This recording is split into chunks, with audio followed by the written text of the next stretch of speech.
Whether you are newly divorced or you've been divorced for some time, do you dread the festive season? Hi, I'm Simon Lipnar and I'm a family lawyer.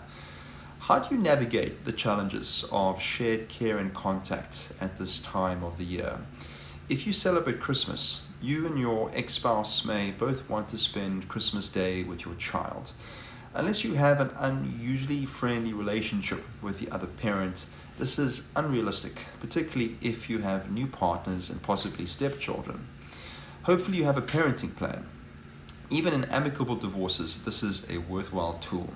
In it, you describe arrangements such as shared care, school pickups, emergency procedures, and holidays. The festive season is the most emotionally charged holiday on the calendar, so it deserves special attention. Disputes can arise even with the most thorough parenting plan.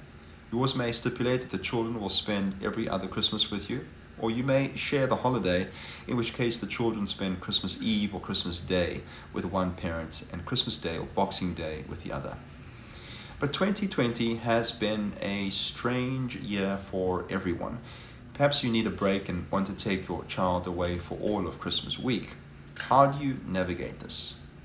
I recommend you talk to your ex before mentioning it to your child. It is unfair to raise the child's expectations until you have discussed it with your co-parent. Be prepared to give something in return, perhaps offer the Easter break as a compromise, and be willing to give them the same consideration if they make a similar request next year or some other time. A lot depends on how flexible the relationship has been to date.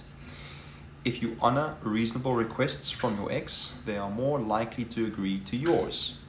If you have refused to budge on arrangements, they may be less willing to accommodate your request now. The festive season should be a time the children enjoy, not a time for them to feel torn between parents. The most important factor in any negotiation is the best interests of the child. If taking your child away from their other parent at this emotional time of year is going to cause distress or upset, don't do it. Your children may be perfectly happy to divide their time between parents and may think they are lucky to have two Christmases.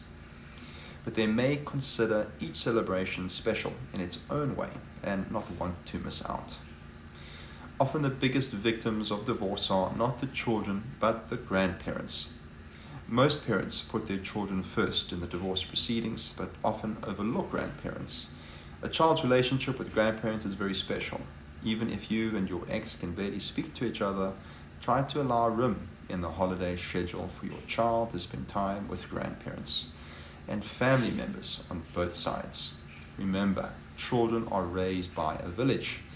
My law firm, SD Law, has extensive experience helping couples negotiate challenges of co-parenting post-divorce. I can help you develop a working parenting plan, just as I've helped many other clients. Call me to discuss your case in confidence.